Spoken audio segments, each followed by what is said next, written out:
All right, let's dive into this Miami tape, Tua, and some of the things that I'm seeing here. Okay, so let's start with this first interception right here. So my understanding on this play is that they're running a form of triple slant. So this guy's running a shallow route. Tyreek should be running a slant, and then they've got a third slant over here. All right, so the idea on this play is Tua reads this guy. Okay, so as we start this, we get him to do what we want. He chases this. Then he comes to this guy, and Tyreek needs to go underneath this guy. Okay, the problem is once he allows that guy to jam him and go over the top, this safety gets involved, and this defender here falls out into the outside guy that's running a slant. So this was screwed up, in my opinion, by Tyreek going, it doesn't matter. I don't care. Just run through that guy. If that guy wants to jam you, fine. You jam, and he's not open, and I work out here as a quarterback. So this thing gets screwed up from the get-go, and Tyreek goes around him. So now Tua is stuck, and he's got to go and try to create. Okay, so now here's where he's trying to create, and you see Tyreek going in this direction, and obviously pressure coming here. And so you're going to see Tua right there. He's decided to throw it, and what's Tyreek do? Tyreek turns and takes off up the field at this point, which allows the safety to, of course, undercut this and intercept it, and making Tua look really, really bad right here. And again, I get it. I'm a quarterback, played the position. Yep, some of this stuff just kind of falls on you at the end of the day, but you need guys to do the right thing. Go underneath him, Tyreek, and if you beat him, you win. You got a huge window, right? If he beats him and this guy disappears, huge window right there, easy, big play. You sacrifice all of this because you go, it's not easy to go in there, and he's kind of sitting inside of me, and you mess up the whole play, and then we go to try to scramble, and you go to make another big play, and it leads to a bad decision and a bad throw and an interception and all that stuff. And I talk about it all the time. Quarterbacks, and especially guys like myself, like Tua, that we're not going to be able to create and make these special plays like Lamar Jackson and Patrick Mahomes. So we need guys around us to do the right thing if we're going to be successful. And those little things make a huge difference. All right. I want to talk you through this. All right. So in the pure progression world, they have a play, and it has an out and a corner on it, and a lot of times they'll run across that connects with it. And it's pure progression because it's kind of 1, 2, 3, and you kind of work across the field. Okay? And in that pure progression, as I said, they read it low to high. All right? And then there's actually other plays, and it's actually in this playbook. So I'm going to show you as we go along here. And then they have other plays where they basically have the same thing. They have somebody going to the flat and somebody running a corner, and then they actually read that one top down.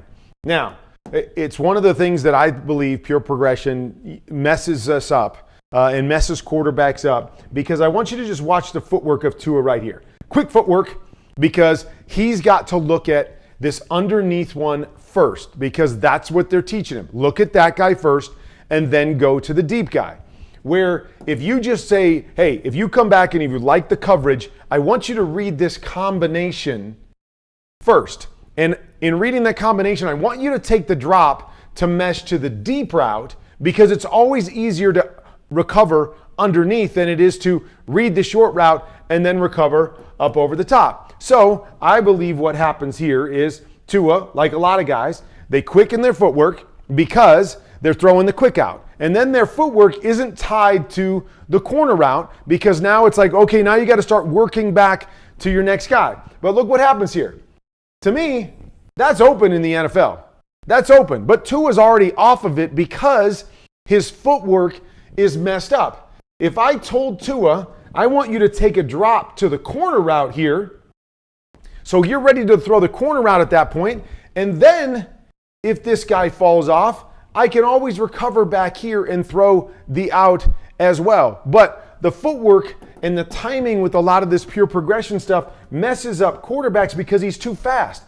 He's fast, and I think he's actually looking, so he looked at the out, doesn't like it. He's looking at this corner, but because his feet are already set and because the corner's not there, he's ready to move on. He's got to move on to the next one. We got to get to number 3 to see if number 3 is open, and we miss basically number 2, which I'm going to argue should be number 1. And I'll make that point as we get through this tape here and show you a little bit more of what I'm talking about.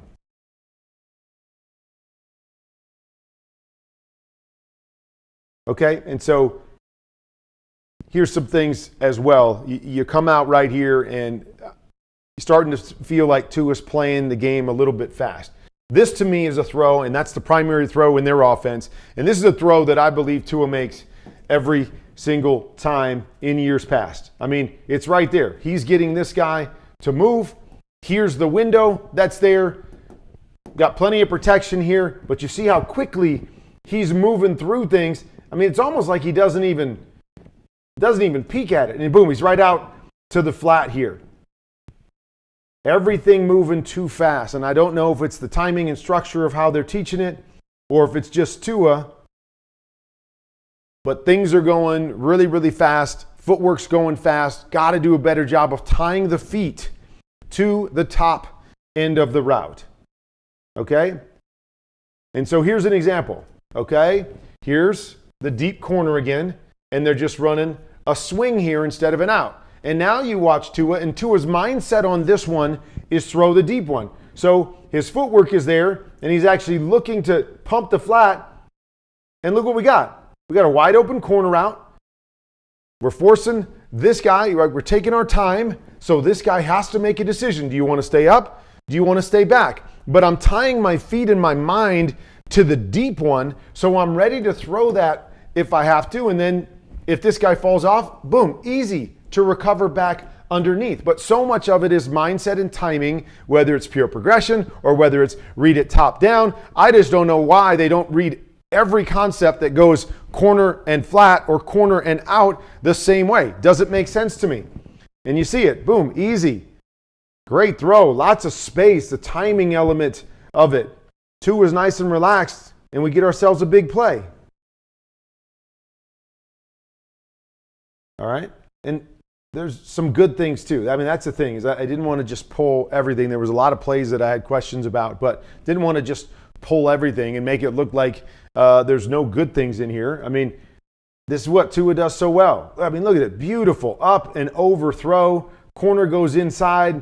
Outside leverage by the DB, but he just throws a nice up and over throw for the touchdown. Just beautiful throw. And you see those in there. You know what Tua is capable of. I'm just trying to put this all together and try to figure out, what they're trying to do scheme-wise, how it's kind of messing with Tua at times, and, why Tua isn't, always putting it together, sometimes putting it together. Okay, here's another one. We're going to run double slants here. All right, so outside guy, I'm not sure who this receiver is, but I want you to watch. He's going to push up on the slant, and he gets pressed, and I want you to see how quickly he takes this slant inside. See that? That is a tough throw. Is that Waddle there? I think it is.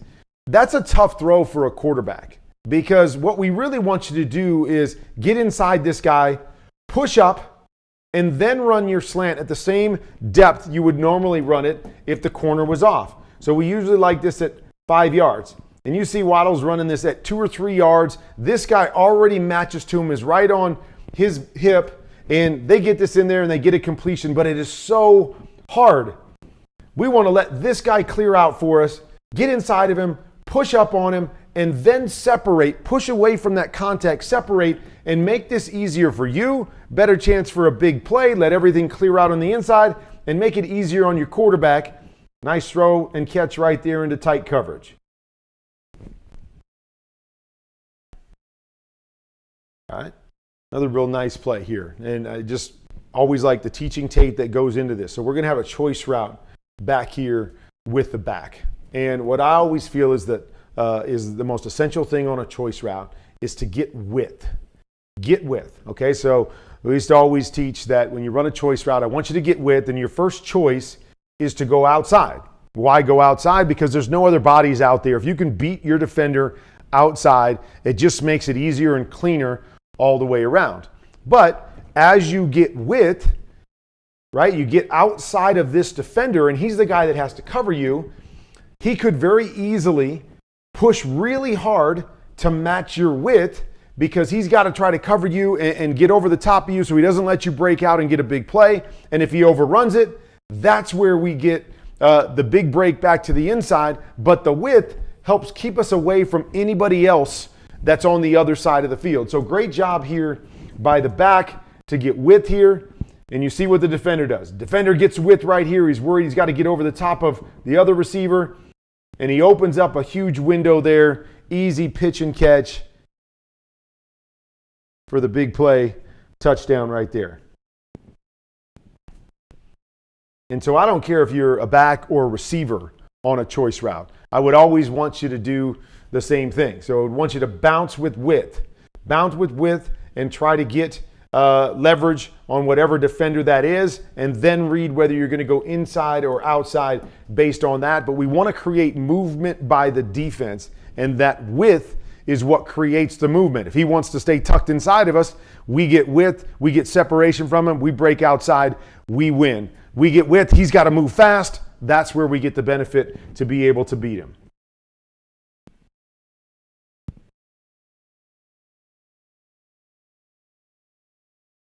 All right, so here's another one. What do we got? We've got the corner and we've got the swing right here. But now I want you to watch the footwork again of Tua. Okay, so Tua's footwork now is quick. He's got one step. Like, we just ran this before and we got a huge play down here to the corner and your footwork timed up with the corner.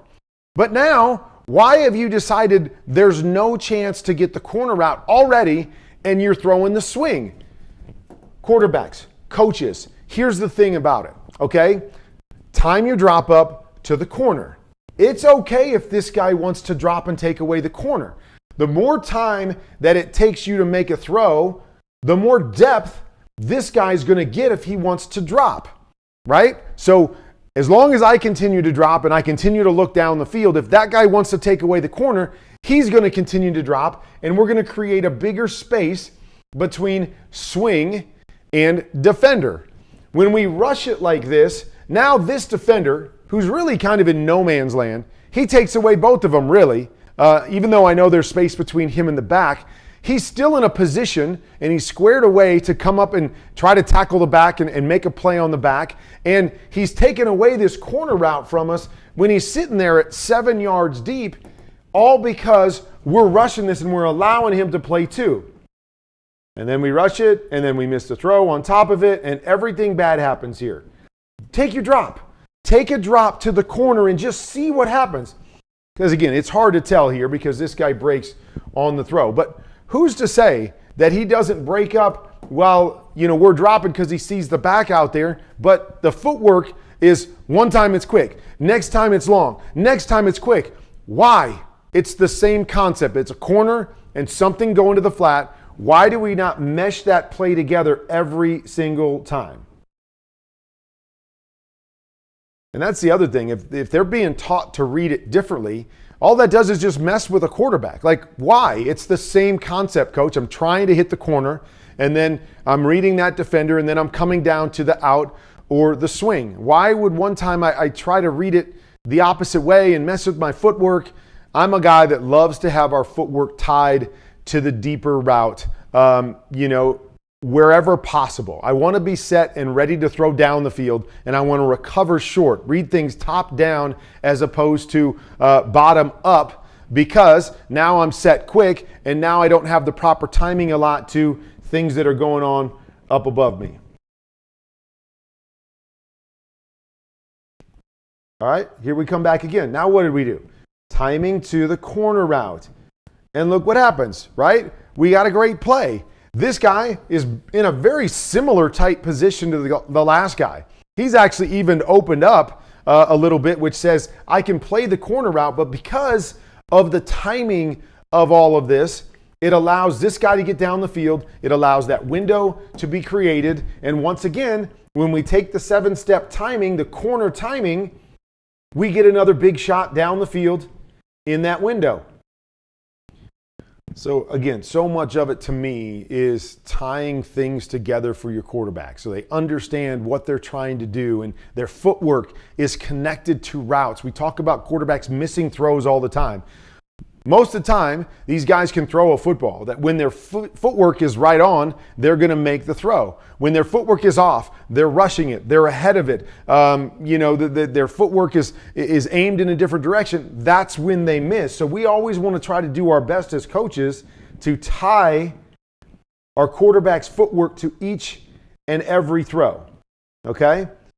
Here's a play here that I guess I don't really understand why Tua goes over here. I just want you to watch. All about numbers, right? This game is about numbers. So this is a play I guess a lot of people call shock. I actually call it hickey. It stands for hitch and a stick with the inside fade there. But we split the ball down the middle, okay? Because we got 2 receivers coming here. We actually have a choice route again on the backside over here. And then we've got 3 receivers to the left. But what do we see here? 1, 2, 3 defenders over there. They really don't have any underneath defenders to the backside, but we know because of that, this safety is going to come down, so they're going to have 1 underneath defender to the weak side. So we end up hitting this right here.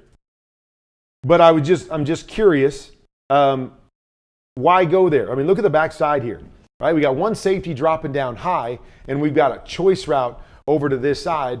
We got a perfect situation simply by a numbers game. Simply by a numbers game. If this linebacker is back weak side and this guy's coming down weak side, okay, now I don't like it as much because we basically have 2 on 1. Let's go to our advantage front side. But once that backer gets pushed over to the front side, love to see him work to that backside choice, and you got a great opportunity back there with your back. So it's, again, just mindset. What are we thinking? Why are we thinking it? And again, a lot of these offenses are pure progression type stuff where it's just like, hey, we're going to read it this guy to this guy and then back to this guy. So read it front side, stick to hitch, and then back to the choice on the back side, as opposed to just allowing quarterbacks to be quarterbacks and go, okay, find your best look side. Where are your numbers at? Let's take our numbers advantage every single time because that's going to give us the best opportunity to succeed. Okay? Here's another interesting play to me. Okay, they're going to motion the back out here, and then they're going to run a stick route right here. And we've seen this guy stop a couple times already, on those corner routes with the swing there. And I guess my question is, why are we stopping the back right here? What does that do for us to stop the back right here? Because what I know is when I have this guy going to the flat, what I want to try to force an outside defender to do is to cover width and depth. I don't want him to be able to hold an outside position on me if I'm running a flat. I want to force him to cover me all the way to the sideline. So whether we're running a corner and a swing, or what we'll see here, a stick and a swing, if this guy, he's in a tighter alignment, the guy that's circled, okay, he wants to drop back and try to play both of these. Where we gain an advantage as an offense is once one of our guys gets outside of him. So once this flat receiver gets outside of that defender, we have a win because we can throw it to him and now he's got the sideline. But once we also get outside of him, this guy, the circled guy, has to decide, okay, do I want to play width?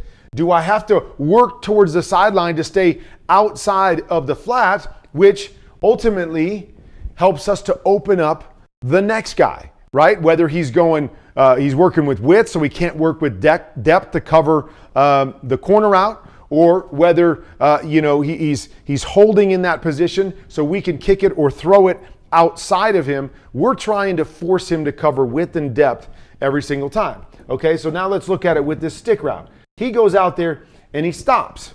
Okay, when he stops, what happens here? This guy is in a position to play the stick already, plus he's outside of this swing player also. So we're not gaining an advantage. This whole read is off of this guy. If this guy gets width, we throw the stick. If this guy holds there, we should throw our swing outside of him because we gain an advantage. Why are we stopping our swing routes at the numbers? What does that do for us if we're trying to attack this area out here?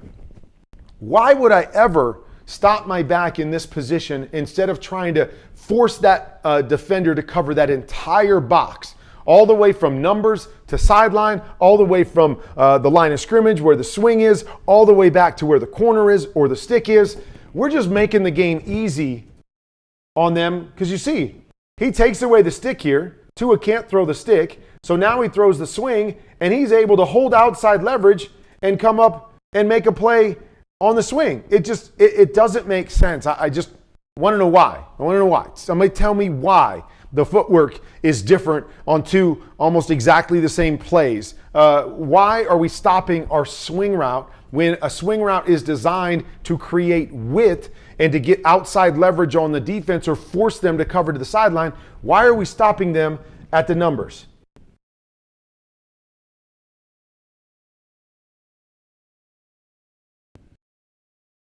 Okay, another one, playing too fast.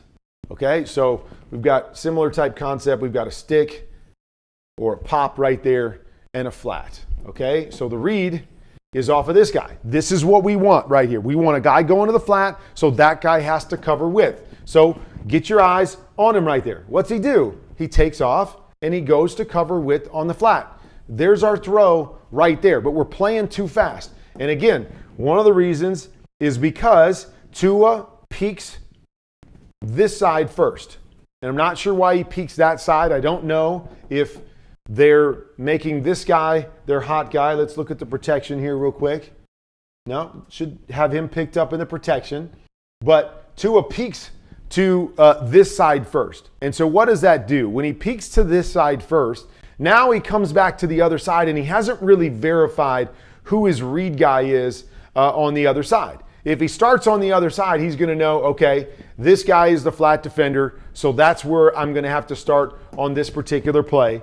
But he peeks to the left side, and then he comes back quickly to the right, and now things are going fast. And again, it's find a completion. And again, I don't know if they tell them to read this 1, 2, 3, because a lot of teams will do that when it comes to the pure progression. You're going to read it a certain way. If you think that guy's open, throw it to him, as opposed to what I always talk about is read a defender. Defender read. That guy can't cover both. What's he going to do? Is he stay in there on the hook? If he does, the flat's going to be wide open with width to the sideline. If he takes off to cover the flat, there's our pop right behind it, and now we've got an advantage to that side. Playing fast. Playing too fast.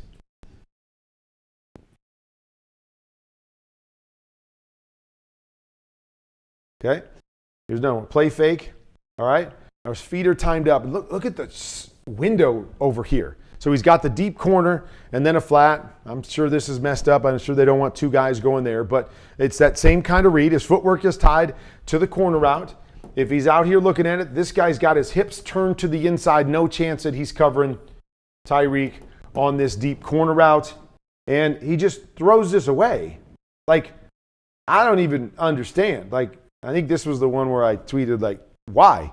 I mean, worst case scenario, just throw it to one of these guys. If you feel like you don't have the corner or the pressure's coming or something, why just turn and throw it away? I mean, but really, in actuality, you come back, quick set right here. You know this guy is not in a position to cover something to the outside. Once his hips are turned to the inside and you're the receiver's that close to him, he is going to spin him around. He's not going to be able to flip his hips and cover this, especially with someone like Tyreek. That's a big play right there, and it turns into just a throwaway.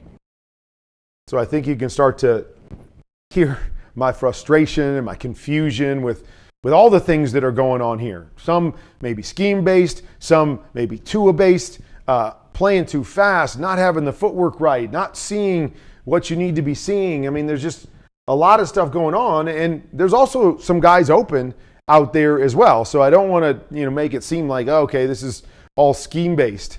I I think some of it and where Tua's getting messed up is based on the scheme and what they're trying to teach him. But there's other things within the scheme that are obviously getting guys open, and you have opportunities for some big plays all over the place.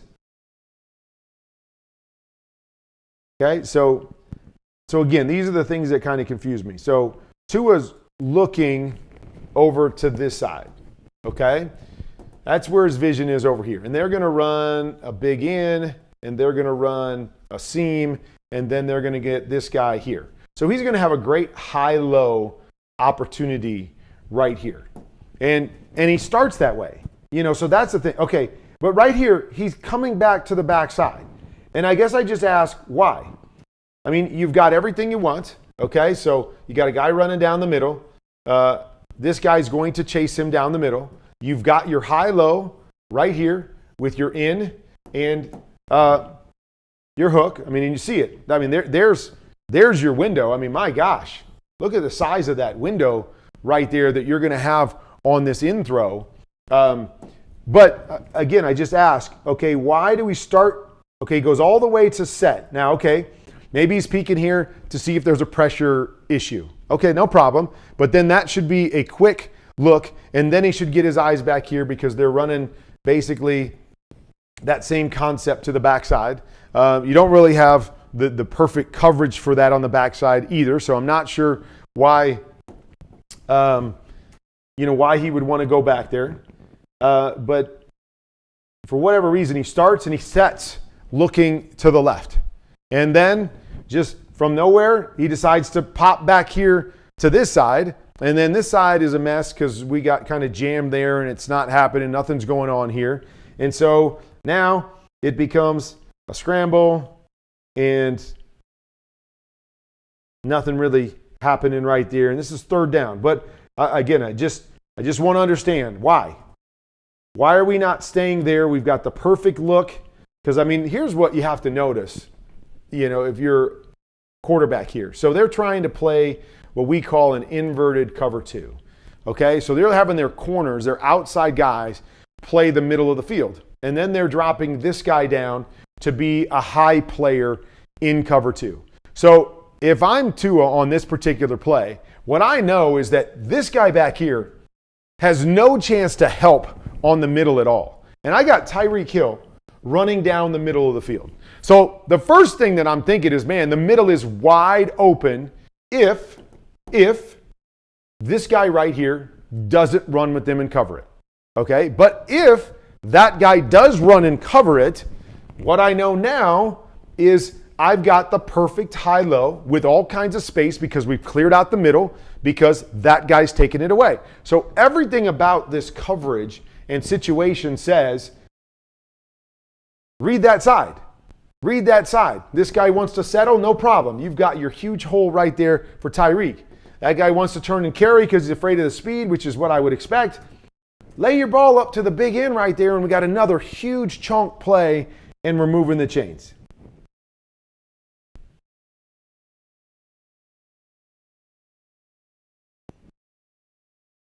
All right? And so here's some of the stuff to me that is scheme-based that I'm curious. So we're going to run a skinny post here, I think, or an in or something. I can't really tell by the route, but that's what they like to do. They like to hit in between the numbers and the hash is a big part of what they do. And then they're going to run this little hook right here. And then they're going to push this guy up 5 yards and break him out here. Okay? And so this is the stuff to me that frustrates me watching as a quarterback. That I want to know, first and foremost, what's your primary on this play? But here's what we need to understand, is this throw can only come right now. Like, that's a timing throw. That is not a throw that can be late. If we're going to throw that, it's got to be thrown right now. And so the reason I say that is because if that's what we're trying to do on this play, which I would have to assume we are, otherwise it's a dumb thing to put on this play, because if I know I either have to hit it now or I can't hit it, then there's no reason to make it the number 2 read on a play. I would put something else that's longer developing so I could read underneath and then come to the deeper one. Okay, so let's assume, I'm going to assume, okay, and I may be wrong. You know what that may do to me if I'm just assuming, but I'm going to assume that's number one just because timing-wise, it has to be. Got to hit it right now or it's a dead play. Okay? So if that is the number one, my next question becomes, why? Okay, two things here. Okay, so what we're trying to do then with this is we're going to try to open up this box right here for the skinny post, right? We're trying to open up that window. So how do we open up that window? Well, we open up that window with by creating width, for that throw. And so there's two ways to do it. Okay, the first guy is going inside.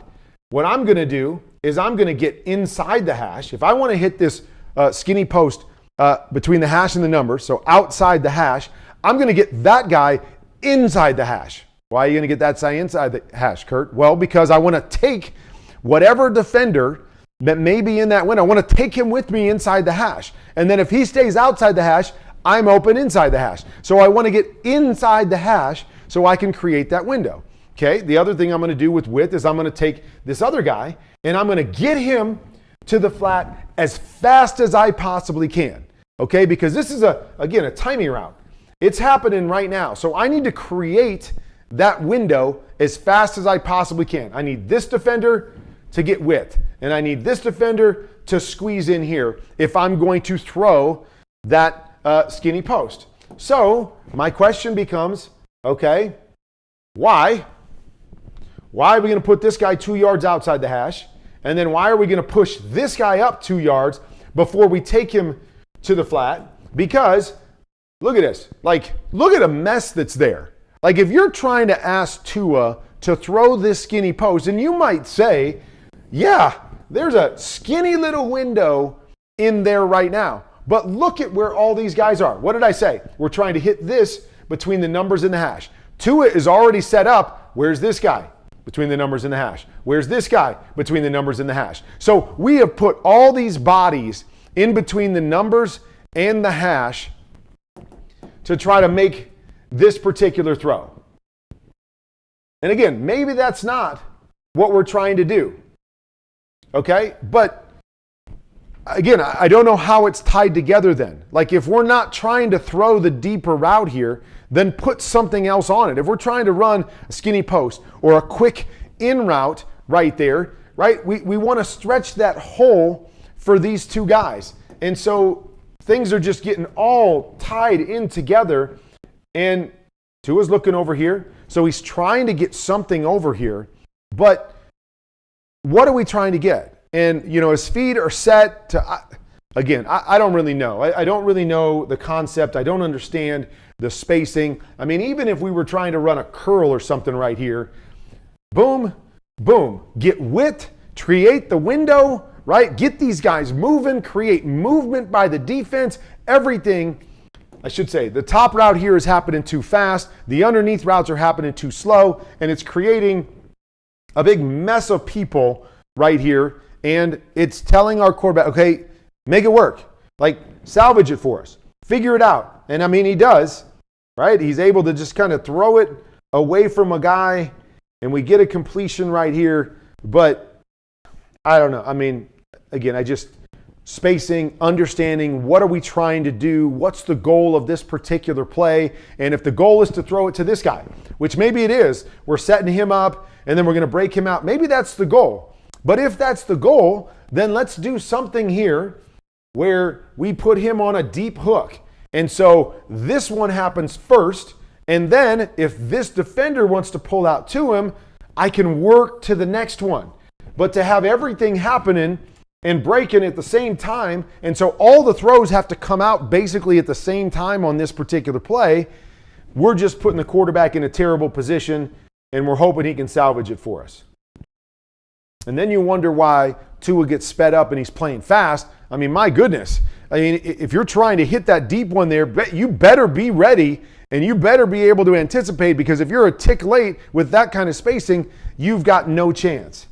And then on ones that he has more time, he's speeding it up and going faster because he's playing too fast because of some of the things within the scheme.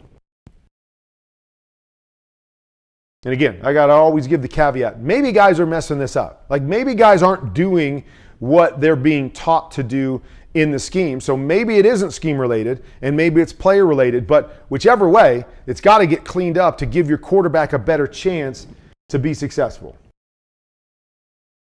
All right, here we go again, playing too fast. This is one that just Tua doesn't miss. He's anticipating like he does. Just settle through it. See where the guy's going to be, right? And I think Tyreek does a good job here that he doesn't go here and then set his angle in, or he doesn't go straight and then set his angle out. He's doing a pretty good job of setting his angle here and then he just turns right around. So he doesn't look to be confusing, in my opinion, Tua in what he's supposed to do there. And this is just another miss.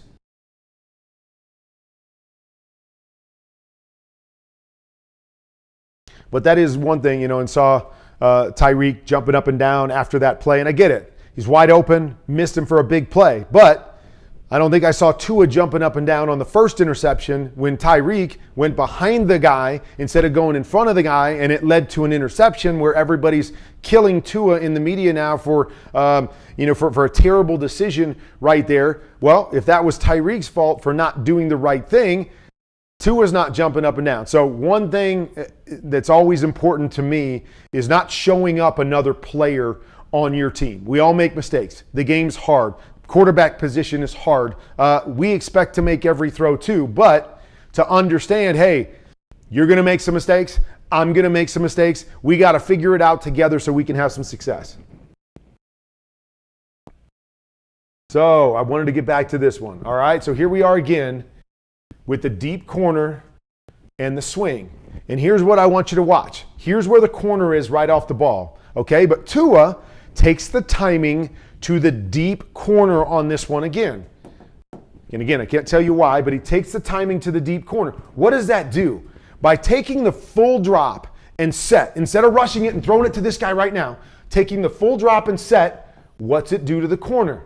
The corner just keeps dropping. He keeps dropping. He keeps dropping. So now, when we go to kick the swing out here, look what we've got. We've got all this space, about 15 yards of space for our guy to catch it and react and get as much yards as possible. And so it's key when it's a 7-step drop. Quarterback, stay with your 7-step drop. Even if the underneath throw is coming, stay with your timing and allow the defense to have to react for the full 7 steps. One time, hey, the underneath might be open. Then all of a sudden the corner wants to jump it on your 5th step. You take 2 more, you see the jump, you hit the one over the top. The next time, okay, he's open right away, but you take your full 7-step and he does this. He drops and continues to drop and continues to give you more space and more space and more space. So the underneath throw picks up a lot more yards than it would if you threw it quick, and he was able to react up because he was only 5 yards, right? If I throw it right there, okay, I see what he's doing. I see he's going to leave the swing open, but if I throw it right there, now it's 5 yards less space we have. You let there, and he's gone another 6 yards with depth before we throw the swing. Now we've helped the whole play to be better. Little nuances to playing the position, little nuances to everything you do offensively make a huge difference. Okay? And again, I've had plays in my day where, we come back and the coach just tells me, hey, if you get any semblance of this kind of look, just take a shot down the field. So they're going to run a go route right here. And then they're going to have an over route coming right here. All right? So normally what you're going to do, if that's a go or a post to the top, whatever, normally what I'm going to do is, knowing that this over is coming here, I want to peek this guy right here. Okay? So if this guy settles it all, he sees the over come and he jumps it, great. Now I have inside leverage on the corner and I can take that post or that go throw there. If that safety gets depth and plays the go, everything about him is saying, I'm playing the go route. And again, this might have been one where they just said, hey, we're going to come back and take a shot. But even when you say that, to me, you still got to go, okay, I will take a shot if it gives me any semblance to think we're getting an advantage.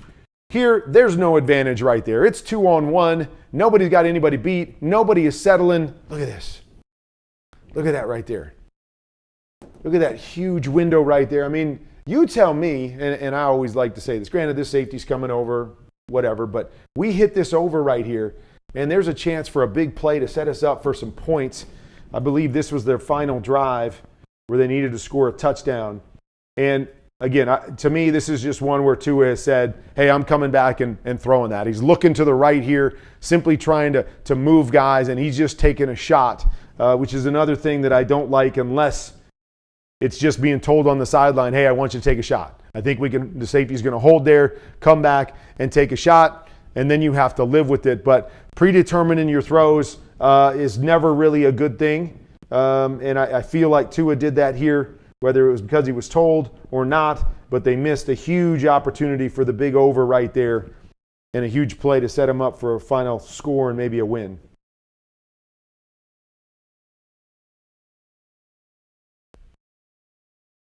Okay, and again, these are details for me, and I just want to know why.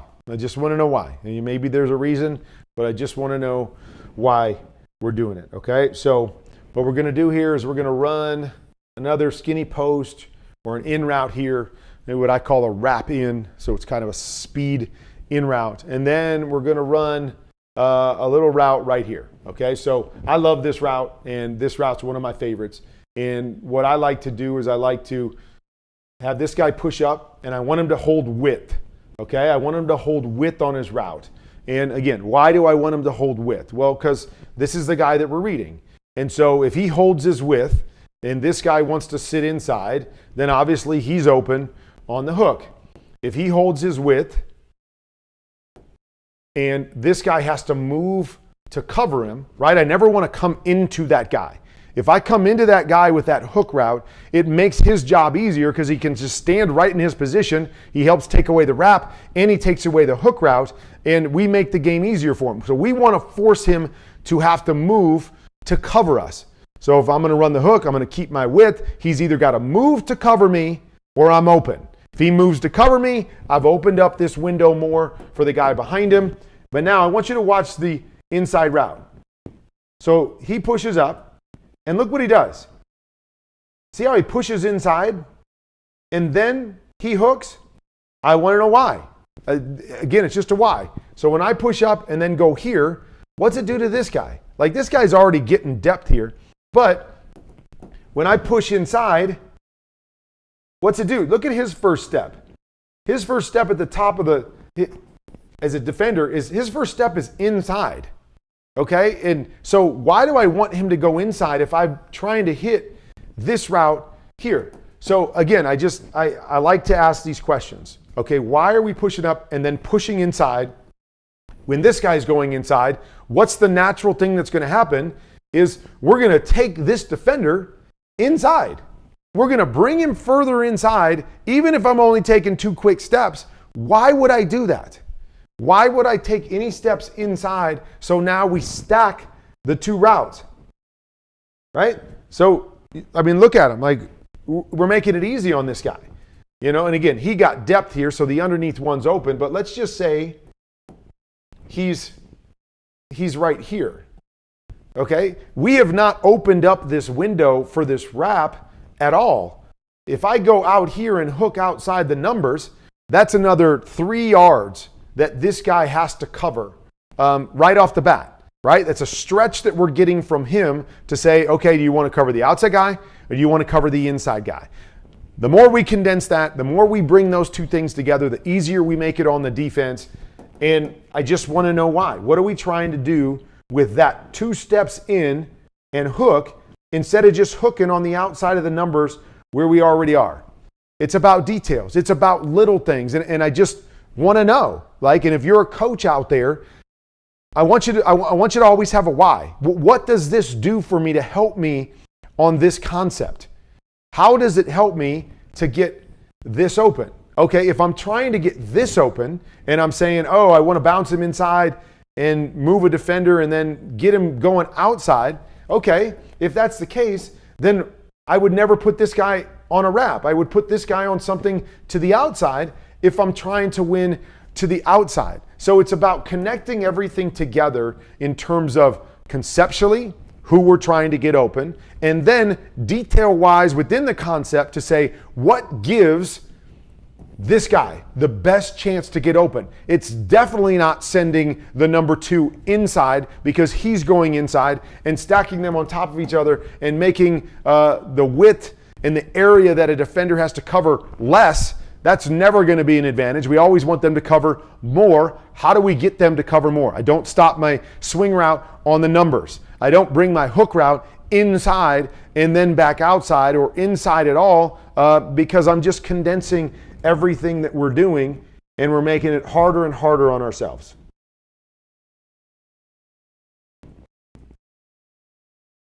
Okay, really like this concept right here. Okay, so we're going to come back to that same idea with the guy going down the middle, the big in, and then we're going to run what I call a sled.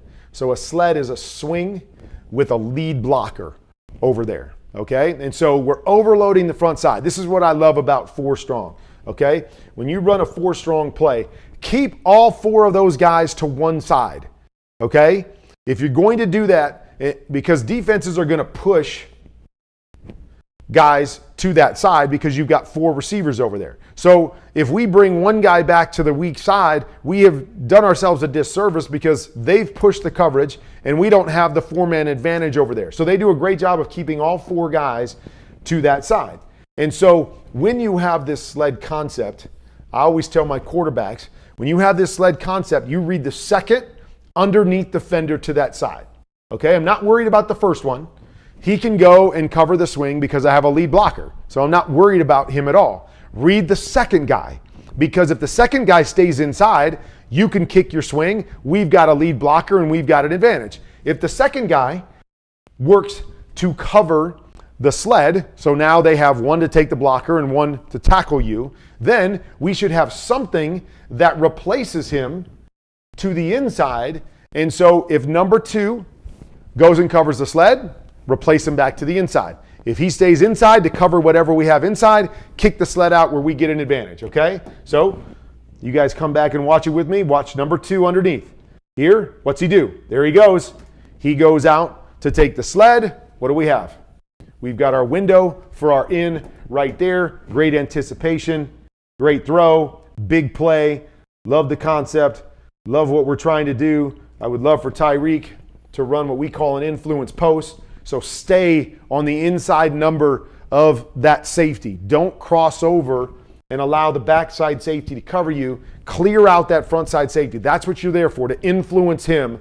And then if he doesn't want to cover you, you've got your shot down the middle. But don't give him up and allow him to come off, because you see right here, he's the one that comes off and hits this big in because he's letting Tyreek go to the backside because Tyreek's crossing the field. Stay right here. Stay right here. Stay vertical. Don't cross the middle of the field when you have 2 safeties. Don't let the backside safety get involved and take this guy out of the mix. So now you're helping your buddy to not get that big hit right there. But I like the play design on this one. I like how they're replacing it. Good read there by Tua and good throw. All right, so that's the breakdown. Okay, there's all kinds of stuff going on.